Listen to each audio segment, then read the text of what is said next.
नमस्कार दोस्तों, आपके अपने YouTube चैनल एसडीएस मास्टर 1.0 में स्वागत है। दोस्तों, आज हम संस्कृत विषय पर वीडियो बनाने जा रहे हैं। यह हमारा पहला वीडियो है और यदि यह वीडियो पसंद आएगा तो लाइक करिएगा, चैनल को सब्सक्राइब करिएगा तथा दोस्तों को भी शेयर करिएगा। यदि वीडियो पसंद ना आए तो डिसलाइक करिएगा, लेकिन कमेंट बॉक्स में अपना सुझाव जरूर दीजिएगा। तो आइए हम इस संस्कृत विषय पर शुरुआत करते हैं। दोस्तों, संस्कृत को पहले हम समझते हैं। तो संस्कृत जो है सम उपसर्ग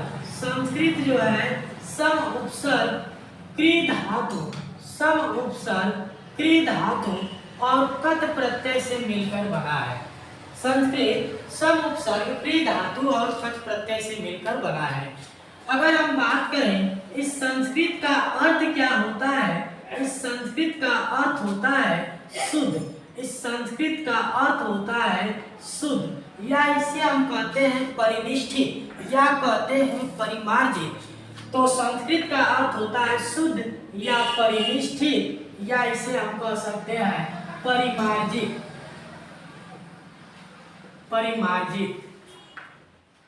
दोस्तों, जब संस्कृत का अर्थ शुद्ध या परिनिष्ठित या परिमार्जित होता है, तो अगर हम बात करें संस्कृत भाषा का अर्थ की बात करेंगे तो हम कह सकते हैं शुद्ध भाषा, या कह सकते हैं परिनिष्ठित भाषा, या कह सकते हैं परिमार्जित भाषा। अब हम लोग बात करेंगे व्याकरण की। किसकी बात करेंगे? व्याकरण। दोस्तों, व्याकरण ही हम लोगों का जो यूपी टेट या सुपर टेट है, तो यूपी टेट और सुपर टेट में संस्कृत विषय का व्याकरण ही हम बिंदु को पढ़ना है और इस व्याकरण को हम लोग समझने का प्रयास करेंगे। दोस्तों, व्याकरण में वि उपसर्ग तथा आंग उपसर्ग। व्याकरण में दो उपसर्ग होते हैं, एक वि उपसर्ग होता है और एक आंग उपसर्ग होता है, तथा क्री धातु और ल्युट प्रत्यय से मिलकर बना है। व्याकरण वि उपसर्ग आंग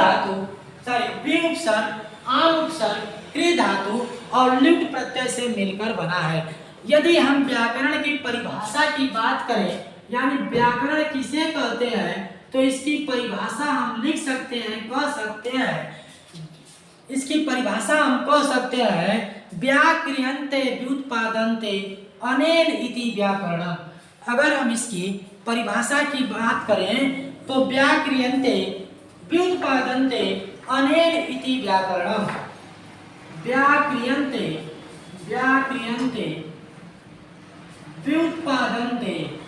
व्युत्पादन्ते अनेन इति व्याकरणम्। अनेन इति व्याकरणम्। दोस्तों, अगर हम व्याकरण भाषा की परिभाषा की बात करें तो इसे कहते हैं संस्कृत में व्याक्रियन्ते व्युत्पादन्ते अनेन इति व्याकरणम्। अर्थात हम कह सकते हैं कि जिसके माध्यम से शब्दों की उत्पत्ति होती है उसे ही व्याकरण कहते हैं। जिसके माध्यम से शब्दों की उत्पत्ति होती है उसे व्याकरण कहते हैं। अब हम बात करेंगे संस्कृत के मुनियों की। तो संस्कृत के 3 मुनि होते हैं। संस्कृत के मुनियों की बात करें, संस्कृत के मुनि की बात करें तो संस्कृत में 3 मुनियों को बताया गया है। प्रथम मुनि पाणिनि को कहते हैं, द्वितीय मुनि कात्यायन को कहते हैं, तथा तीसरा मुनि पतंजलि को कहा जाता है।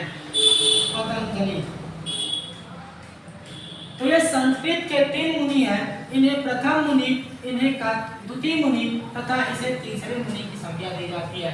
दोस्तों, अब हम इन मुनियों को विस्तार से चर्चा करेंगे और एक एक मुनियों को देखेंगे। तो आइए देखते हैं।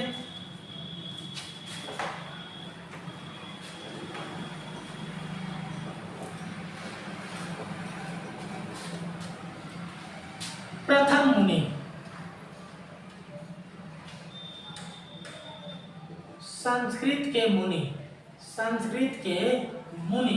तो संस्कृत के मुनि में हम लोग देखेंगे पहले नंबर पर पाणिनि। दोस्तों, पाणिनि का जन्म सालातुर पाकिस्तान में हुआ था। यह बात याद रखना, इनका जन्म जो है सालातुर में हुआ था। इनकी जन्म स्थली सालातुर, सालातुर पाकिस्तान में हुआ था। दोस्तों, पाणिनि ने एक ग्रंथ लिखा था। पाणिनि ने सूत्रों की रचना की थी, इसलिए इन्हें सूत्रकार की संज्ञा देते हैं। सूत्र की रचना की, इन्होंने कुल 6 सूत्र लिखे। सूत्र कितने लिखे? 6 सूत्र लिखे। अगर हम बात करें सूत्रों की, तो प्रथम एक सूत्र है संज्ञा, दूसरा लिखते हैं परिभाषा, संज्ञा, परिभाषा, नियम, विधि, अतिदेश, अतिदेश और अधिकार, अतिदेश और अधिकार। ये 6 सूत्र है। इन 6 सूत्रों को याद रखेंगे। पाणिनि ने सूत्रों को लिखा, इसलिए पाणिनि को सूत्रकार के नाम से भी जाना जाता है। तो पाणिनि को हम सूत्रकार कहते हैं, पाणिनि को सूत्रकार कहते हैं। दोस्तों, पाणिनि ने एक प्रसिद्ध ग्रंथ लिखा था और इनके ग्रंथ का नाम है अष्टाध्यायी। इनके ग्रंथ का नाम है अष्टाध्यायी और अष्टाध्यायी में इन्होंने कुल 8 अध्याय तथा प्रत्येक अध्याय में 4 पाद और इस तरह से इनके कुल पादों की संख्या 32 है। और अष्टाध्यायी में कुल लगभग 4000 सूत्रों की इन्होंने क्या की है? रचना की है। लगभग 4000 सूत्रों की रचना की है। तो इस बात को याद रखेंगे कि ये लगभग इनमें सूत्रों की संख्या कितनी है? 4000 है। अब देखिएगा दोस्तों, दूसरे मुनि की बात करते हैं, कात्यायन। कात्यायन और कात्यायन ने अष्टाध्यायी की सूत्रों पर वार्तिका लिखा। कात्यायन ने अष्टाध्यायी के सूत्रों पर क्या लिखा? वार्तिका लिखा, वार्तिक लिखा या वार्तिक लिखा। इसलिए इनको हम क्या कहते हैं? वार्तिककार की संज्ञा देते हैं। तो कात्यायन को हम क्या कहते हैं? वार्तिककार कहते हैं। दोस्तों, यही बात करते हैं, संस्कृत के तीसरे मुनि की बात करते हैं। संस्कृत के तीसरे मुनि, तो संस्कृत के तीसरे मुनि होते हैं, संस्कृत के तीसरे मुनि पतंजलि को कहा जाता है। पतंजलि, पतंजलि। और पतंजलि ने अष्टाध्यायी के सूत्रों पर भाष्य लिखा था। पतंजलि ने अष्टाध्यायी के सूत्रों पर भाष्य लिखा था, इसलिए पतंजलि को भाष्यकार की संज्ञा दी जाती है। भाष्यकार कहते हैं, भाष्यकार कहते हैं। और इनके ग्रंथ को, पतंजलि के ग्रंथ को महाभाष्य कहते हैं। पतंजलि के ग्रंथ को महाभाष्य कहते हैं। 2 बात और हम बताएंगे। एक तो हमने बताया संस्कृत के मुनियों के, तो संस्कृत के 3 मुनि बताया, पाणिनि और कात्यायन और पतंजलि। तो इन 3 मुनियों को याद रखना तथा इनकी विशेषताओं को याद रखना, आपको परीक्षा में इससे निसंदेह लाभ मिलेगा। इसके बाद 2 बातें और मैं बता देता हूं दोस्तों। एक आते हैं सिद्धांत कौमुदी, सिद्धांत कौमुदी। और सिद्धांत कौमुदी के लेखक है भट्टोजी दीक्षित। इसके लेखक है भट्टोजी दीक्षित। और भट्टोजी दीक्षित को वृत्तिकार की संज्ञा दी जाती है। भट्टोजी दीक्षित को वृत्तिकार के नाम से जाना जाता है। तो इस बात को भी याद रखिएगा। अच्छा, एक बात यही बता देता हूँ, एक ग्रंथ आता है लघु सिद्धांत कौमुदी। लघु सिद्धांत कौमुदी, और लघु सिद्धांत कौमुदी के लेखक वरदराज हैं। वरदराज, लघु सिद्धांत कौमुदी के लेखक वरदराज हैं। और वरदराज ने कुल प्रत्याहारों की संख्या 42 बताई थी। वरदराज के अनुसार कुल प्रत्याहारों की संख्या 42 होती है। आइए दोस्तों एक बार रिवीजन करा देते हैं ताकि आपका ज्ञान अपडेट हो जाए। सबसे पहले मैंने शुरुआत किया था संस्कृत। संस्कृत जो है सम उपसर्ग क्रि धातु और पद प्रत्यय से मिलकर बना है। संस्कृत का शाब्दिक अर्थ होता है शुद्ध या परिनिष्ठित या परिमार्जित। इसके बाद बात हमने किया था संस्कृत भाषा। तो संस्कृत भाषा का अर्थ होगा शुद्ध भाषा या परिनिष्ठित या परिमार्जित भाषा। इसके बाद मैंने लिया था व्याकरण। तो व्याकरण के बारे में बताया था कि व्याकरण बी उपसर्ग आ उपसर्ग क्रि धातु और लिट प्रत्यय से मिलकर बना है। और व्याकरण की किसे कहते हैं मैंने बताया था व्याक्रियन्ते व्युत्पादन्ते अनेन इति व्याकरणम, अर्थात जिससे शब्दों की उत्पत्ति होती है, जिससे शब्दों की उत्पत्ति होती है उसी को हम क्या कहते हैं, व्याकरण कहते हैं। इसके बाद मैंने बताया था संस्कृत के मुनियों की बात किया था। तो संस्कृत में 3 मुनि होते हैं, पाणिनि, कात्यायन और पतंजलि। तो पाणिनि को संस्कृत का प्रथम मुनि कहते हैं। इनका जन्मशाला पूर्व पाकिस्तान में हुआ था। इन्होंने सूत्र दिए थे और उनके सूत्रों को देने के कारण सूत्रकार की संज्ञा दी जाती है। और उनके सूत्रों की संख्या कुल टोटल 6 है। संज्ञा, परिभाषा, नियम, विधि, अतिदेश और अधिकार।